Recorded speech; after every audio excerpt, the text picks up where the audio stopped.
Today's topic for discussion is a study of mucor. It is a fungus, it is a saprophytic fungus which occurs everywhere.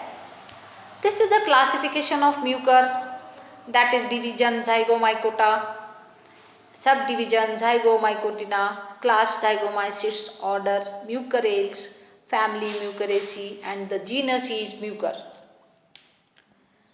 These are the common species of mucor. There are many species reported from throughout the world, but some common species of mucor is given here. Very common species of mucor are Mucor amphibiorum, Mucor sarcinelloides, Mucor hymelis, Mucor indicus, Mucor racemosus, Mucor ramosissimus. These are the very common species of mucor reported from different parts of the world. The mucor colonies grow rapidly at 25 to 30 degrees Celsius temperature. And where it occurs? Mucor, it is a saprophytic fungus. It is cosmopolitan because it occurs throughout the world. And there are 40 species of mucor reported from world. Okay.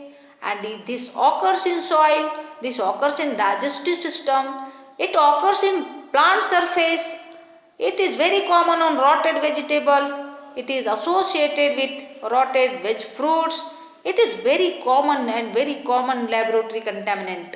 Okay, next. Mucor is commonly known as black mold or braid mold.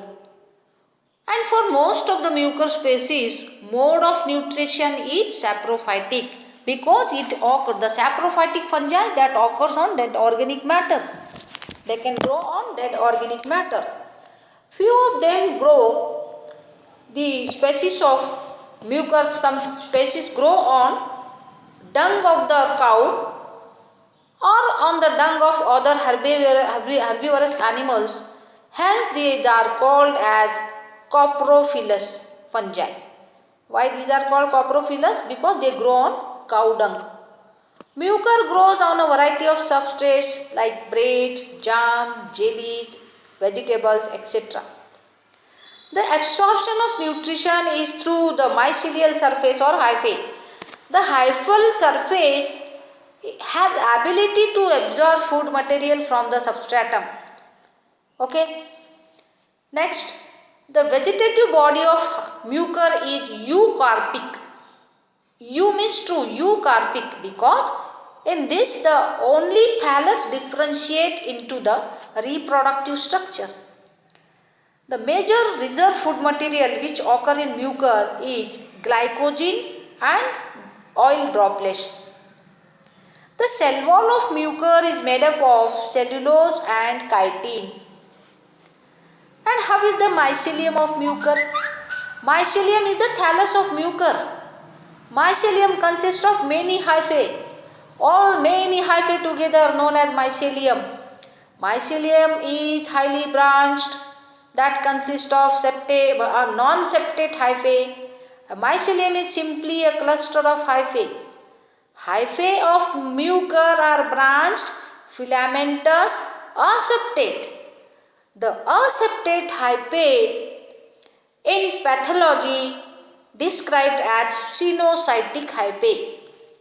A very important characteristics of this hyphae of mucor is the dichotomous branching absent in the mucor. Okay.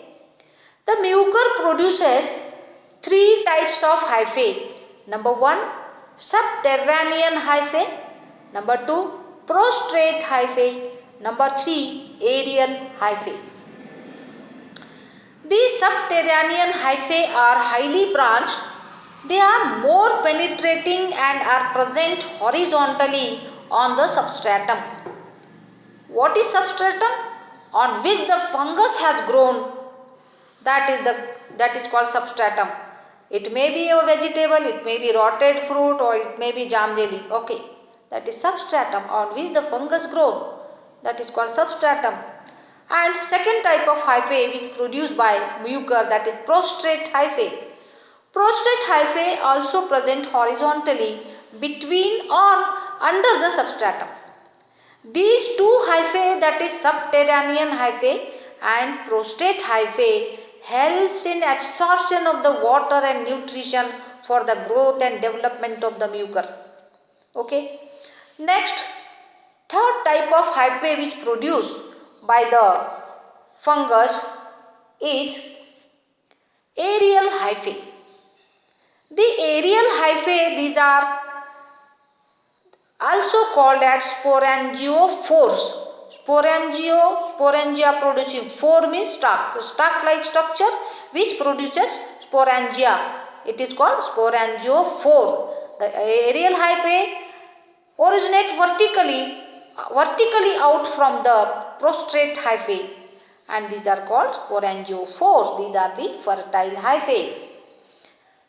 The sporangiophore, how is the sporangiophore? It is a erect fertile hypha which produces sporangium at its tip.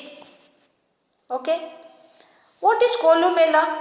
Sporangiophore swells up to form a dome-like structure which is called columella, which can vary in both shape and size in different species of mucor. Okay.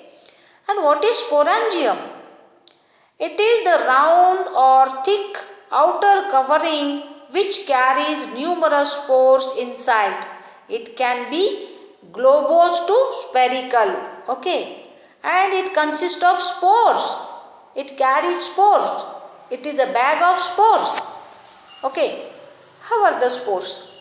Spores are the reproductive structures, forms within the sporangium which are simple, flattened and variable in shape and size. And the mucor is cenocytic. It consists of cenocytic hyphae. Hence it is many nucleated. Many nuclei freely present in the cytoplasm. Okay. What are the macroscopic features? Macro means large. Macroscopic features means the features of the fungus which we can see with naked eye. Macroscopic features of the fungus, that means the colony grow rapidly, we can see. Colony usually white to grey and turn to black at maturity. These are the macroscopic features of the fungus. And how are the spores? Generally black in color. Spores are black in color, but color of spores can vary with according to the species. The spores can be motile or non-motile and can exist in variable shape. This is the figure shown. This is the subterranean hyphae, prostate hyphae on the substratum, aerial hyphae which are erect, which are also called sporangiophores. Columella is shown in the photograph, sporangium and spores. Okay, next. Mucor reproduction.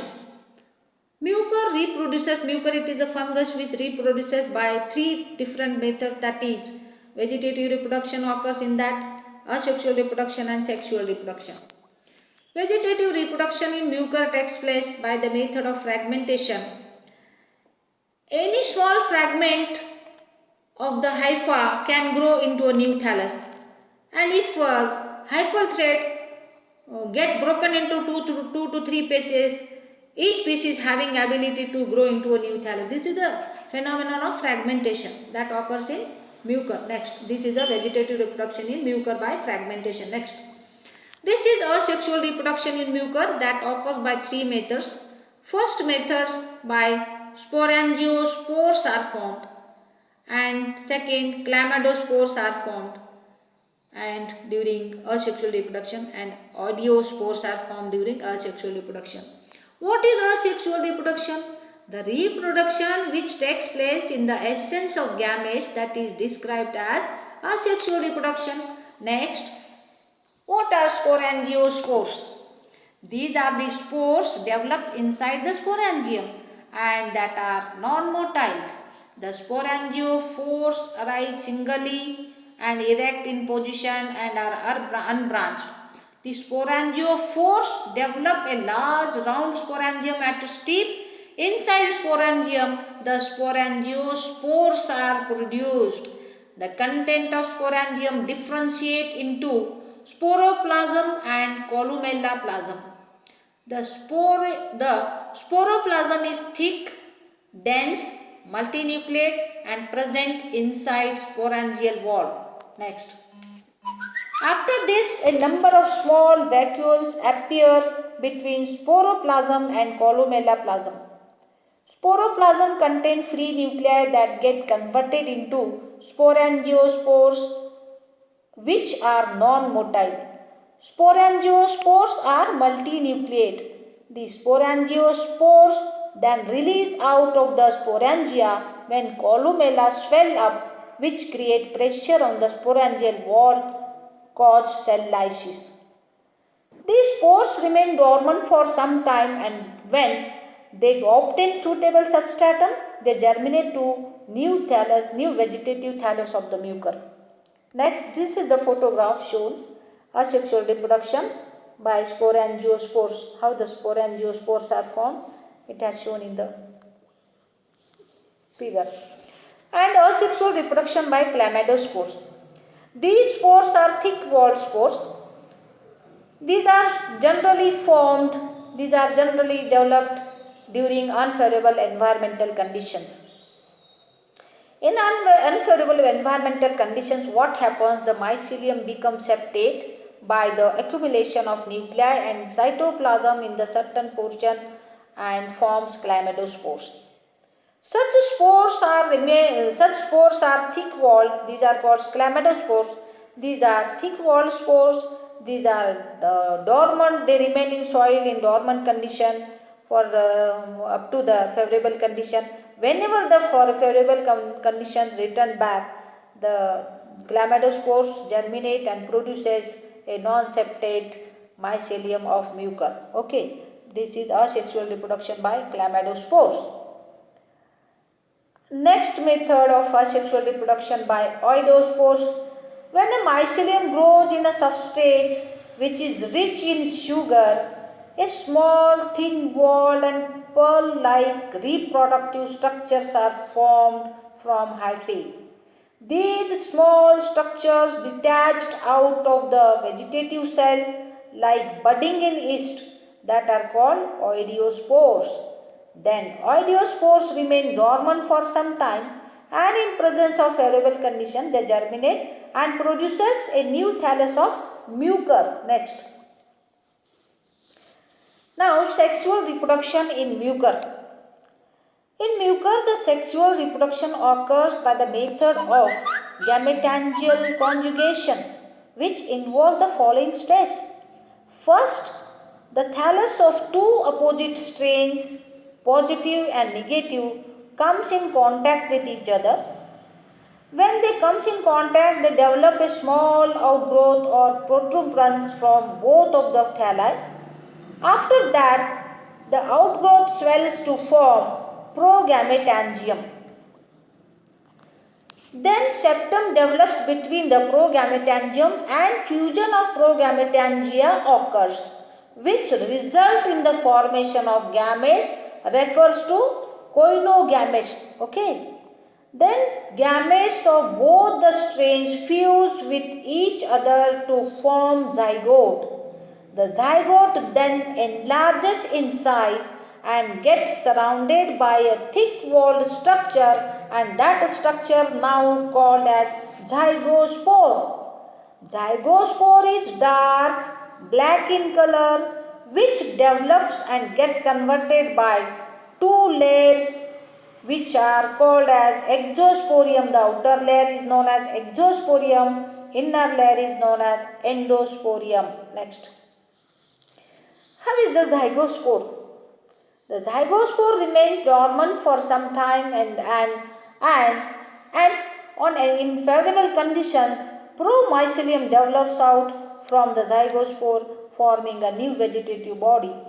Through these steps, reproductive methods, these are the steps of reproduction in mucor. Mucor completes its life cycle in this way, and reproductive phase is completed in by three methods, that is vegetative, asexual and sexual. And this mucor also causes some serious infections and diseases that affect the ecological and economical losses of human beings, even that causes some allergy diseases in human beings. This sexual reproduction is represented in photograph. Next.